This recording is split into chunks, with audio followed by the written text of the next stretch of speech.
One of the biggest mistakes in franchise development is treating every lead the same. Not all leads are created equal.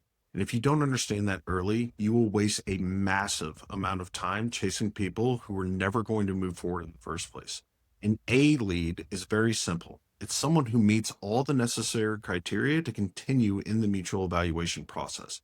Not someone who's interested, not someone who's curious, someone who is qualified and moving forward with intent.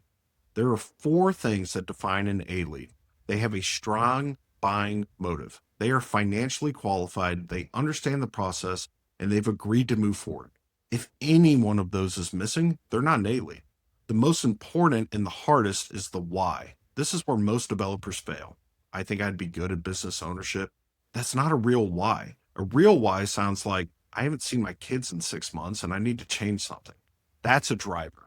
That's something that will carry them through the difficulty of building a business. If the why isn't strong, they're not an A lead. There's also a major distinction here that gets overlooked: serious versus interested. A lot of people are interested in business ownership. Very few are serious about doing something about it. If someone is just exploring, just browsing, just thinking, that's not an A lead.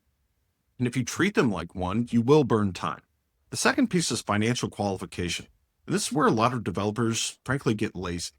It's not enough for someone to say, yeah, I can afford it.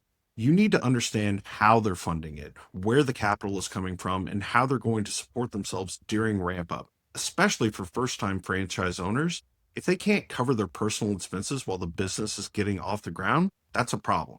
You're not just qualifying the deal, you're qualifying their ability to survive the early stages. The third piece is whether they understand the mutual evaluation process. This is not a sales process. This is a structured evaluation. They need to understand what the steps are, how decisions are made, and that either side can exit it at really any point. If they don't understand the process, they won't respect it. The fourth and most overlooked is simple. They have to agree to move forward.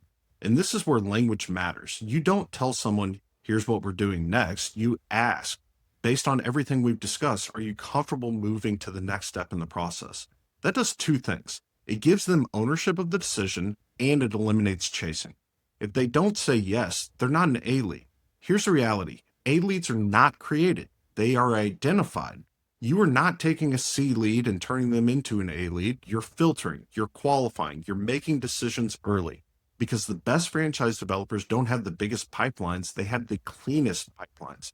If you get this right, you spend your time with people who are serious, are capable, and are aligned, and everything downstream becomes easier. If you get it wrong, you spend your time chasing people who are never going to move forward in the first place.